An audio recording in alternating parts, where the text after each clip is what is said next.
자, ARM 프로그래머스 모델을 한번 살펴보면은, 일단은 ARM이라는 거는 이제 리스크 머신이다. 앞에서도 많이 얘기했죠. 자, 그래서, 이 레지스터가 좀 많이 갖고 있는 게 특징이에요. 사실은, 그러니까 제너럴 퍼포스 레지스터, 목적으로 레지스터가, 일단 레지스터가 이제 R0부터 R15까지 16개가 있습니다. 그 중에, 이제 R0부터 R12는 이제 제너럴 퍼포스로 많이 사용하고, 그 다음에 R13, R14, R15는 용도가 있는 전형적 특수 용도로 이제 사용이 되고 있습니다. 그 다음에 로드 스토어 구조를 가진다. 이게 무슨 말인가 하면은, 이 리스크 머신이다 보니까, 이 인스트럭션 하나하나가 하는 기능이 이제 단순해요, 그냥. 단순하다 보니까, 그 시스크 머신에 비해서,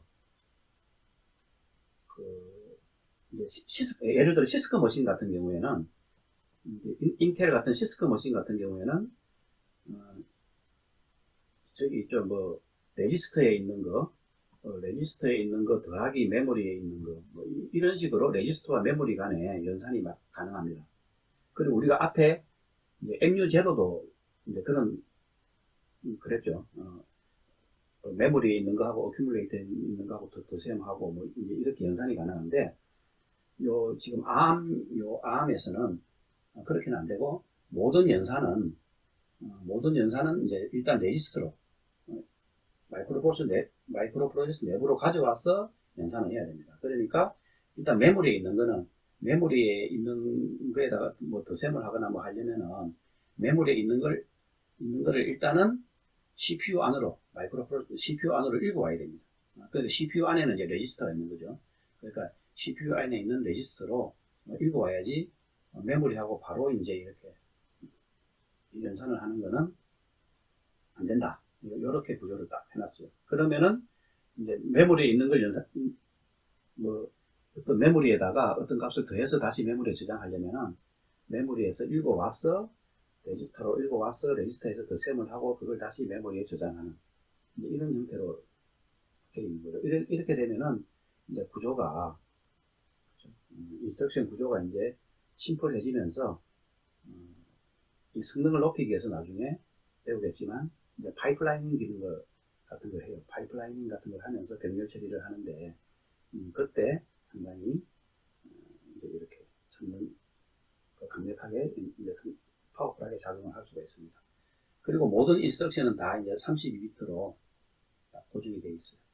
왜냐하면 인텔 같은 시스크 같은 경우에는 인스트럭션 사이즈가 단순한 거는 인스트럭션 사이즈가 짧고, 그 다음에 또 기능이 많은 건 인스트럭션 사이즈가 길고 막 들쭉날쭉한데, ARM에서는 무조건 다 32비트 인스트럭션 구조를 가지고 있습니다.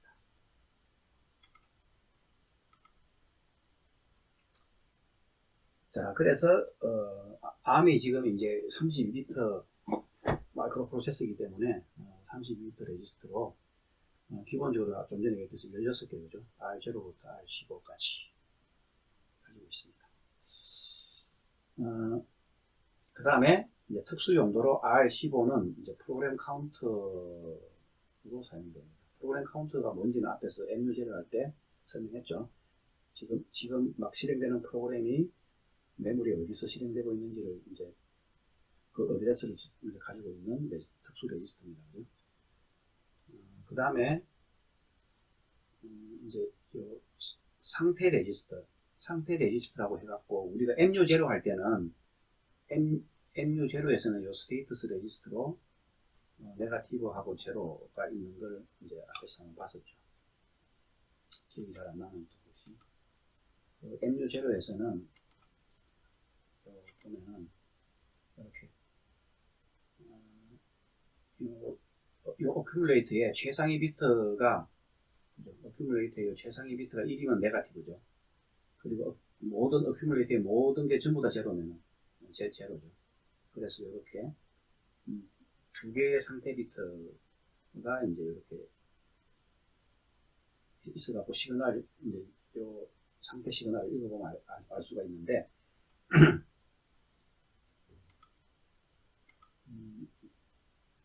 이제 여기 ARM에서는 CPSR이라고 해서 Current Program Status Register 해갖고 이제 현재 프로그램 상태를 나타내는 레지스터가 있습니다. 그래서 그걸 좀 더 살펴보면 이렇게 CPSR이라는 게 있어갖고 이렇게 이제 그 중에 CPSR 레지스터가 요것도 이제 ARM에는 모든 레지스터가 이제 32비트니까 근데 그 중에 상당 부분은 안 쓰고 있어요. 그 중에 이제 이렇게 현재 상태를 나타내는 게 이렇게 4개가 있습니다. 그래서 네거티브냐, 어떤 연산의 결과가 이제 음수냐, 아니면 어떤 연산의 결과가 제로냐, 그 외에 추가적으로 캐리가 발생했느냐, 오버플로우가 발생했느냐. 우리가 이제 캐리나 오버플로우 같은 경우는 논리로 복습할 때 어떤 경우에 발생한다 하는 것도 이제 한번 살펴봤었죠. 그래서 요거 4개의 프로그램 상태 레지스트를 가지고 있습니다. 그 다음에 이제 이런 것들은 뭔지는 좀 이따 설명을 하겠습니다. 자, 그래서 ARM의 레지스터 구조를 한번 보면은 이렇게 이제 16개의 레지스터를 기본적으로 가지고 있어요. 그리고 CPSR까지. 그러면 17개죠. 자, 그런데 이 ARM이라는 마이크로 프로세서가 동작 모드로 6개의 동작 모드를 가집니다. 하나, 둘, 셋, 넷, 다섯, 여섯 이렇게. 이제 이거는 레귤러 모드고, 레귤러 모드라는 게 일반 유저 모드고, 그 다음에 이제 시스템 모드라고 해서 5개의 시스템 모드를 가집니다. 이제 이게 회색으로 칠해진 이 부분이 이제 시스템 모드인데, 어떤 경우가 있냐면은, 이제 우리가 프로그램 실행하다가 이제 인터럽트가 발생했을 때, 그러면 이제 인터럽트 레지스터, 인터럽트 리퀘스트가 발생했을 때, 이제 이렇게 시스템 모드로 등장하는데, 나중에 또 자세히 보겠지만, 인터럽트는 또 2가지 형태의 인터럽트를 가져요. 일반적인 레귤러 인터럽트, IRQ, 인터럽트 리퀘스트가 들어온 경우하고, 좀 긴급한 인터럽트인 경우에는 패스트 인터럽트라고 FIQ가 있습니다. 이제 이럴 때는, 인터럽트가 발생하면은, 이제 보면 요 R13과 14는 별도 레지스터를 가지고 있고, 요 상태 레지스터도 별도로 가지고 있어요. 그리고 여기도 그래서 R13, 14 상태 레지스터는 별도로 가지고 있습니다. 그리고 이제 요 FIQ 같은 경우에는 좀 인터럽트 중에서 이제 긴급한 인터럽트 처리를 해야 되기 때문에 요 R8에서 또 R12에 해당되는 레지스터를 또 별도로 가지고 있어요. 보통은 인터럽트가 발생하면은 여기 사용하는 요 레지스터를 다 스택에 저장하고 그 다음에 이 모드에서 이 레지스터를 사용했다가 빠져나갈 때 다시 또 스택에서 리스토어하고 뭐 이런 과정을 거치다 보면 이제 시간이 조금 이제 처리하는 시간이 조금 딜레이가 되겠죠. 근데 이제 패스트 인터럽트 같은 경우에는 그냥 그 인터럽트 핸들러에서는 가능한 요 레지스터를 이제 사용을 하라고 권장을 하면서 요거를 별도로 가지고 있으면은 요 레지스터에 대해서는 R8부터 R12에 대해서는 세이브하고 스택에 저장하고 또 리스토어하고 이런 과정을 이제 생략할 수가 있는 거죠. 그 다음에는 어떤 익셉션이 발생하면은 프로그램을 동작하다가 뭐 영어로 제로로 나눈다든지 뭐 이렇게 되면은 처리할 수가 없죠. 그 다음에 이제 어떻게 보면은 프로그램 카운터가 이상한 대로 점프해갖고 undefined instruction을 처리한다든지 이건 이제 undefined 라는 거고 이거는 obert입니다. overt BOR 뭐 어떤 이유로 이제 시스템 동작이 탁 멈춰버린다든지 이렇게 되면은 이제 마이크로 프로세서가 정상적으로 실행을 할 수가 없을 때는 거기에 해당되는 핸들러가 있어야 돼요. 이걸 처리해주는 핸들러가 보통 이제 그 운영체제가 설치되는 그 핸들러가 다 있어요. 그냥 그쪽으로 가서 동작하면은 이제 이런 경우는 일반적인 유저 모드가 아니고 이제 운영체제 모드에서 돌아가는 거죠. 그래서 이렇게 이제 운영체제 모드로 들어갔을 때 그 모드에서 동작할 수 있도록 이것도 R 레지스터 13, 14하고 이 이제 CPSR이 이제 요렇게, 여기 S는 이제 세이브인 말입니다. 세이브. 그러니까, 요 정상적으로 유저 모드에 동작하는 CPSR을 여기다가 세이브 시켜 놓고, 그리고 나중에 돌아갈 때 다시 리스토어가 되게, 이런 레지스터를 이제 가지고 있습니다. 사실은, 이제 우리가 2학기 때 운영체제를 배우다 보면은, 요 인터럽트도 다 이제 요 운영체제 모드에서 동작을 해요. 그렇기 때문에, 요 시스템 모드는 전부 다, 이제 이 OS 컨트롤 하에서, OS 모드에서 동작을 한다. 그래서 우리가 OS 모드를 또 다른 말로는, 뭐, 커널 모드, 뭐, 이렇게, 여기서 동작을 하는 겁니다. 그 다음에 이제 요 SVC라는 거는, 요 SVC는 이제 약자가 슈퍼바이저, 콜의 약자입니다. 슈퍼바이저 콜. 근데 이거는, 그러니까 운영체제의 서비스를 호출할 때, 우리가 운영체제에서는 이걸 다른 말로 또 시스템 콜이라고도 하기도 해요. 이제 이렇게 운영체제의 서비스를 요청해서 운영체제 서비스가 동작하는 요 모드를 이제 SVC 모드라고 합니다. 어쨌든 보면 다 이 시스템 모드는 다 이제 OS 컨트롤 하에서 동작을 하는데, 이거는 이제 일반적인 유저 프로그램이 동작하는 게 아니죠. 그래서 이렇게 구분을 해갖고 동작할 수 있도록 요 ARM 레지스터가 이렇게 구성이 되어 있습니다. 그래서 지금 좀 전에 이제 요 CPSR 레지스터를 좀 설명하다가 요 앞부분만 설명했는데, 요 뒷부분에 보면 요 모드라는 게 있죠. 요 모드가 이제 요 좀 전에 얘기했던 이 모드들 중에 하나입니다. 그러니까 0에서 4니까 5개의 비트가 있는 거죠. 그런데 여기에 보면은 여기가 이제 그 유저 모드가 있고, 그죠? 그 다음에 이제 이렇게 시스템 모드에서 요 5개의 모드가 있어갖고, 요 시스템 모드의 5개 모드 중에 이제 이렇게 여기서 이제 표시가 됩니다. 그 다음에 여기 이제 T라는 거는 지금 여기 이제 썸으로 동작하느냐, 아니면 ARM 모드로 동작하느냐. 그러니까 16비트 인스트럭션 형태로 동작하느냐, 정상적인 그 32비트 인스트럭션 형태로 동작하느냐. 이거고, 요거는 이제 인터럽트가 발생했느냐. 그 인터럽트가 발생했으면은 요게 IRQ냐, 아니면 Fast Interrupt FIQ냐. 요걸 이제 구분해 주는 겁니다. 자, 그 다음에 그 ARM의 이제 메모리 오가니제이션을 보면은, 이제 우리가 마이크로 프로세서, 그죠? ARM 기반의 마이크로 프로세서가 있으면 항상 이제 메모리가 있어야 동작을 하죠. 요 이제 그래서 ARM에서 요 마이크로 프로세서 코어가 이제 ARM에서 사용하는 이 메모리 구조는 어떻게 되어 있냐면은, 일단은 이제 ARM은 32비트 기반의 CPU죠. 그러니까 이제 여기 이제 ARM은 이제 32비트라서 32비트 하는 거는 2비트 CPU라는 거는 뭡니까? 모든 연산이 32비트 단위로 동작한다 이 말이죠. 그러니까 레지스터도 32비트고, 그 다음에 요 사이에 이제 3개의 버스가 있죠. 데이터 버스, 앞에도 배웠죠. 데이터 버스, 어드레스 버스, 컨트롤 버스, 이렇게 3개의 버스가 있는데, 이 데이터 버스도 32비트입니다. 그 다음에 이제 어드레스 버스는 요 피지컬 메모리 사이즈를 이제 결정짓는데, 요것도 지금 ARM 이제 초창기 ARM은 요것도 32비트로 되어 있어요. 그래서 32비트로 되어 있다 보니까 2의 32선까지 어드레싱이 가능하죠. 그리고 이제 바이트 단위로 바이트까지 어드레싱을 할 수가 있어요. 그 말은 뭐냐면 어드레스 하나하나가 이제 바이트 단위로 되어 있다는 거예요. 요걸 우리가 MU0 같은 경우에는 우리가 앞에 일장에서 봤던 MU0 같은 경우에는 여기 보면 MU0에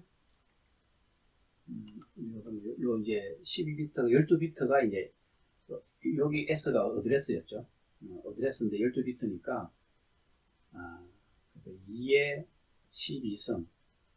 인데 MU0는 무조건 요게 이제 MU0는 우리가 16비트 마이크로 프로세서였죠. 그러다 보니까 무조건 메모리에서 이 어큐뮬레이터로 올라올 때 무조건 16비트 단위로만 왔다 갔다 해요. 그렇기 때문에 메모리도 16비트 단위로 어드레싱을 하게 아주 이거는 단순한 구조입니다. 단순한 구조로 되어 있어갖고 그러면은 한 워드가 16비트니까 이거는 이제 한 워드가 이제 16비트는 이제 2바이트죠. 그래서 2바이트니까 이제 요거가 이제 4kB 워드인데 바이트로 나타나면은 이거는 이제 8kB다. 이제 MU0에서 달 수 있는 메모리 용량은 8kB 또는 4kB 워드다. 이렇게 얘기를 이제 앞에서 했었죠. 그러면 이제 ARM에서는 이 피지컬 메모리 용량이 이제 이때 2의 32성 바이트까지 달 수가 있으니까 결국은 이거는 이제 4GB입니다. 그죠? 왜 4GB인지 또 여기 질문하는 학생이 있는데 보통 우리가 이제 2의 10성이 보통 이제 10의 3성 정도 비슷하죠. 2의 20성은 10의 6성, 이제 2의 30성은 거의 이제 10의 9성이니까 이게 이제 1기가가 되는 거죠. 그러면 요거는 곱하기 2의 32는 2의 제곱이니까 4를 곱해야 되죠. 그래서 10의 9성이 이제 1기가니까 곱하기 4를 하니까 4기가바이트가 나오는 겁니다. 자, 그리고 그러면 이제 메모리를 우리가 이제 바이트 단위로 이렇게 메모리를 액세스할 수도 있고 한 개의 워드는 32비트니까 4바이트로 나타낼 수 있죠. 그러면 메모리에서 이제 한 바이트 읽어올 수도 있고 한 워드를 읽어올 수도 있어요. 이렇게 한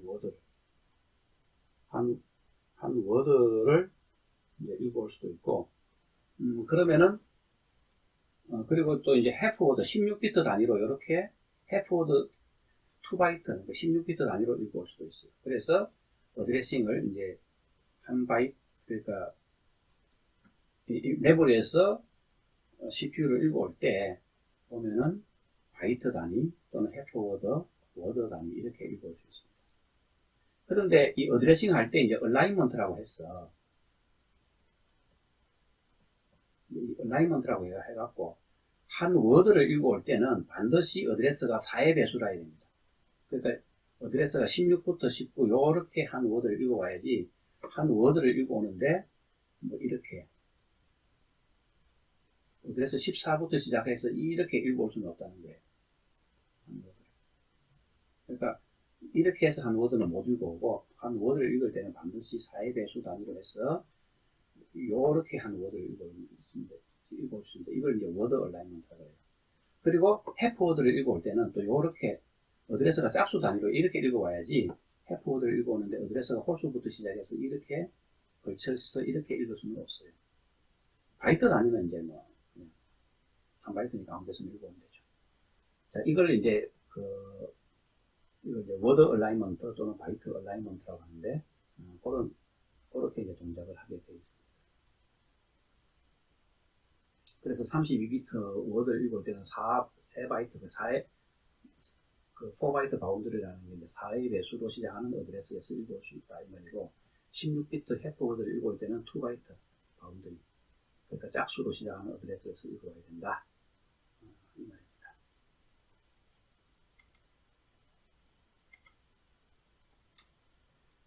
자, 그래서 한번 요약을 해보면은 이제 ARM 코어의 이제 인스트럭션 셋의 주요 특징은 로드 스토어 구조를 가지고 있다. 그러니까 메모리하고 바로 연산을 못하고 반드시 레지스터를 읽어와서 CPU 내에서 연산을 해야 된다. 그리고 모든 인스트럭션은 32비트로 고정되어 있다. 그리고 3 어드레스 인스트럭션 포맷을 가진다. 3 어드레스 인스트럭션 포맷은 우리가 1장에서 배웠죠. 인스트럭션 포맷 중에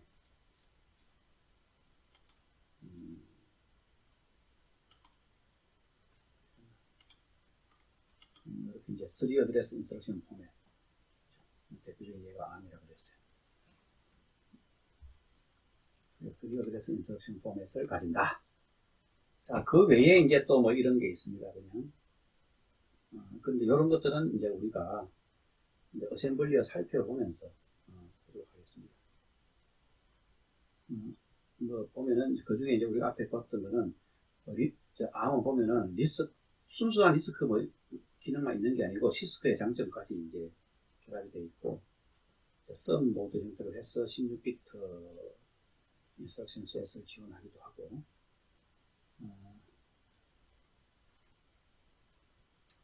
그 다음에 요 시스크 기능 중에 하나가 뭐 이렇게 모드 스토어 할 때 한 모드는 한 바이트가 아니고 여러 개의 멀티플 워드 또는 멀티플 바이트를 한꺼번에 막 읽어오는 경우도 있고 그리고 컨디셔널 엑스큐션 같은 거는 나중에 살펴보겠습니다.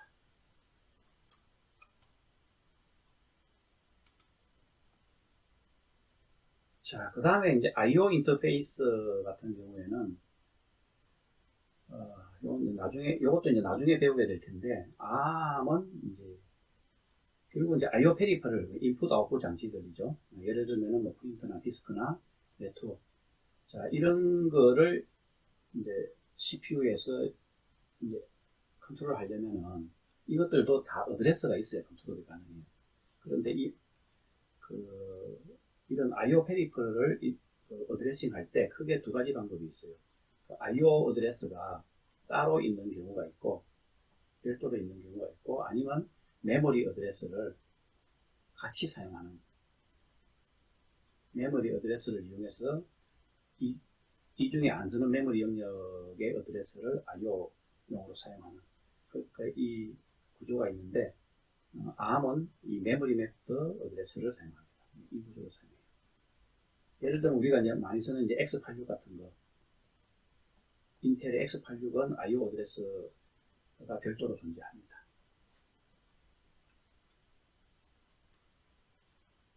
그리고 좀 전에 간단히 살펴봤는데 인터럽트의 두 가지 타입이 있다고 했죠. 노멀 인터럽트하고 패스트 인터럽트. 그래서 IRQ냐, FIQ냐 이렇게 두 종류가 있고 그 다음에 이제 DMA, 다이렉트 메모리 액세스를 지원하는데 요거는 이제 뒤에서 설명하도록 하겠습니다.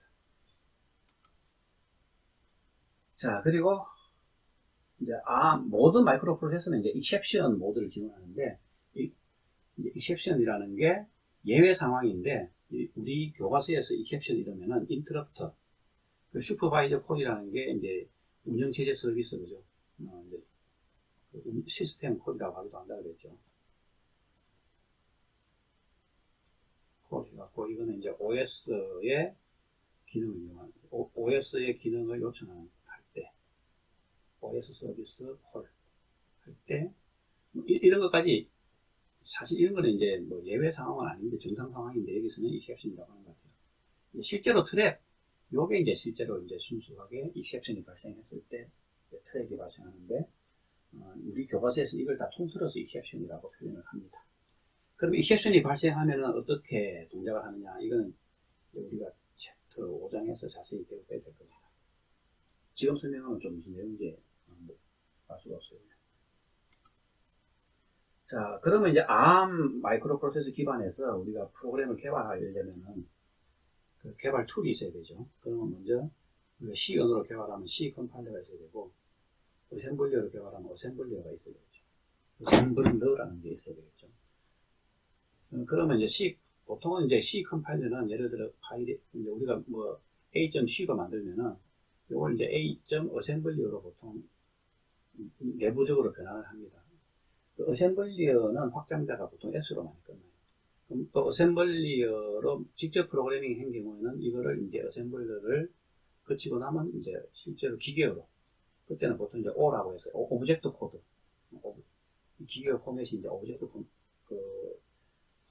포맷이라고 얘기를 하게 돼요. 그래서 오브젝트 코드를 만들어냅니다. 그런데 이제 우리는 라즈베리 파이에서 라즈베리 파이에서 실습을 할 거예요. 라즈베리 파이 3 버전 3에서 실습을 할 건데 여기에는 라즈비안이라는 리눅스가 깔려 있습니다. 라즈비안이라는 리눅스가 깔려 있어갖고 리눅스 상에서 컴파일 할 때는 우리가 뭐 여러 가지 툴들도 있는데 그냥 기본적으로 설치되어 있는 GCC를 이용할 거예요. GCC로 이제 GCC라는 걸 가지고 컴파일하면은 이렇게 뭐 그 C 언어도 바로 이렇게 오브젝트로 바로 만들어줍니다. 내부적으로는 이 단계를 거치는지 모르겠지만 바로 이제 GCC라는 명령 하나로 이렇게 바로 오브젝트 코드를 만들어내기도 하고, 우리가 직접 어셈블리 프로그램을 하게 되면 어셈블리에서도 바로 GCC 하게 되면 이걸 만들어줘요. 그러면 이제 이것만 가지고는 실행이 안 되고 링크가 하는 게 뭐냐 하면은 A.5에다가 더하기 이제 각종 라이브러리 같은 거 있죠. 우리가 뭐 프린트F라든지 이런 함수들 씌워내서 이런 스탠다드 라이브러리를 사용해서 프로그래밍 하죠. 그런 것들이 보통 이제 libc.a라는 아카이브에 이제 이렇게 시스템 내부에 저장되어 있는데 이런 걸 다 합치면은 이제 실행할 수 있는 파일이 만들어지는데, 예를 들면 이제 a.out이라는 실행 파일이 만들어집니다. 이렇게 그래서 오브젝트 코드를 라이브러리까지 포함해서 합쳐서 실행 파일을 만들어주는 거, 이게 이제 링크가 하는 일이에요. 그러면 이제 이 a.out을 이제 실제로 실행해 보면 됩니다. 이 a.out이라는 게 윈도우 같으면은 뭐 a. 이제 실행 파일이니까 뭐 exe.에 해당되는 그런 게 되겠습니다. 자, 이런 식으로 이제 ARM 코어 기반의 마이크로 프로세서에서 이제 실제로 리눅스까지 올라가 있는, 이제 우리는 라즈베리 파이 3를 가지고 할 건데, 여기서 이제 개발을 할 때 어떻게 개발하는지까지 한번 살펴봤습니다. 자, 이제 다음 시간부터는 실제로 이제 라즈베리 파이를 이용해서 ARM 어셈블리어 실습도 해가면서 마이크로 프로세서에 대한 내부 구조를 좀 더 깊이 이해해 보도록 하겠습니다.